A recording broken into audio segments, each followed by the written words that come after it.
నమస్తే, welcome to whistle. నేను మీ స్వాతి.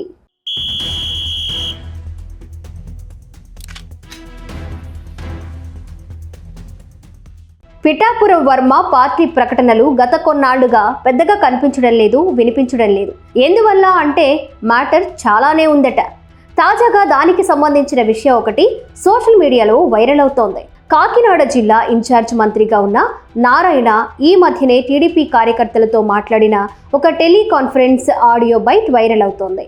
అందులో ఉన్న దాని ప్రకారం చూస్తే కాకినాడ ఇన్ఛార్జ్ మంత్రిని పిఠాపురం పవన్ కళ్యాణ్ గారు ఎమ్మెల్యే గెలిచారు. అక్కడ రోజు మన పార్టీ అతను వాళ్ళకి ఘర్షణ జరుగుతుంది. నా పని ఏంటంటే అక్కడ సర్దుతమే అక్కడ వర్మ ఇది వెరీ ఫెరోషియస్ ఇండిపెండెంట్ గెలిచాడు. ఒకసారి ఇండిపెండెంట్ గెలిచాడు, మనం టికెట్ ఇవ్వకపోతే ఇండిపెండెంట్ గా గెలిచాడు. Very ferocious sir. అతను టికెట్ రాలా. ఈ మధ్య అతను కూడా కొద్దిగా స్టేట్మెంట్ ఇస్తుంటే లాస్ట్ 3-4 months గురించి అతను జీరో చేశాం. అతను కూడా అంటాడు, సార్ నన్ను జీరో చేస్తారండి, తప్పదు. ఎన్డీఏ గవర్నమెంట్ కలిసి ఉన్నప్పుడు మీరు ఏమి స్టేట్మెంట్ ఇవ్వడానికి లేదు. పిఠాపురంలో వాళ్ళు జనసేనను పిలిచి డైరెక్షన్ ఇది మాట్లాడంటే మాట్లాడు, లేదంటే మాట్లాడద్దు. ఇదేం కాదు, ముఖ్యమంత్రి గారు కూడా పిలిచి నన్ను పిలవమన్నారు. నేను తీసుకొచ్చి కూర్చొని పెడితే నా ముందు ఇన్స్ట్రక్షన్ ఇచ్చాడు, ఇవాళ నుంచి నువ్వు మాట్లాడటం లేదు, లేదంటే నువ్వు పోబాట.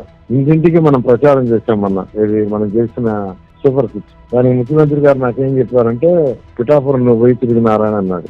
నేనే పోయి అక్కడ కండక్ట్ చేయలేదు సార్.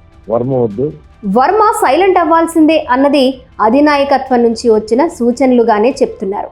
పిఠాపురం వర్మని సైడ్ చేశారని ఆయనే చెప్తున్నారంటూ కూడా ప్రచారంలో ఉన్న విషయం.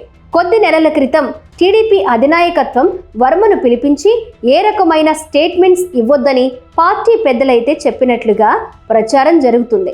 ఇది కూటమి ప్రభుత్వమని, ఎన్డీఏ భాగస్వామ్యంతో కూడిన సర్కారని, అందువల్ల ప్రకటనలు ఇస్తే కనుక వేరుగా సంకేతాలు వెళ్తాయని పార్టీ పెద్దలు చెప్పారని అంటున్నారు. అంతేకాదు, జనసేన నేతలు ఏదైనా కార్యక్రమం కోసం పిలిస్తేనే వర్మ వెళ్ళాలి తప్పించి ఆయనగా జోక్యం చేసుకోవాల్సిన అవసరం లేదని కూడా స్ట్రిక్ట్గానే ఆదేశాలు వెళ్ళినట్లుగా కూడా చెప్తున్నారు. వర్మ దూకుడుగా రాజకీయాలు చేస్తారని, అందుకే ఆయన విషయంలో ఈ విధంగా హైకమాండ్ నిర్ణయం తీసుకుందని చెప్తున్నారు.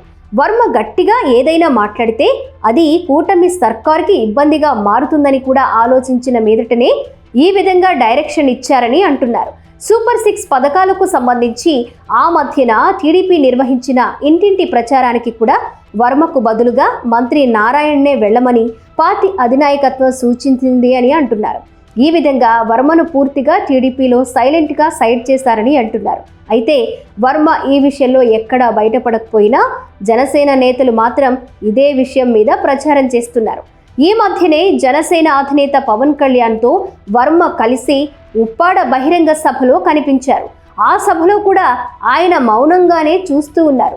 మరో విషయం ఏంటి అంటే వర్మకు ఇప్పటిదాకా ఏ రకమైన నామినేటెడ్ పదవి కూడా దక్కలేదు. చూడబోతే ఆయనకు ఫ్యూచర్లో కూడా ఏదీ దక్కే ఛాన్స్ లేదని అంటున్నారు.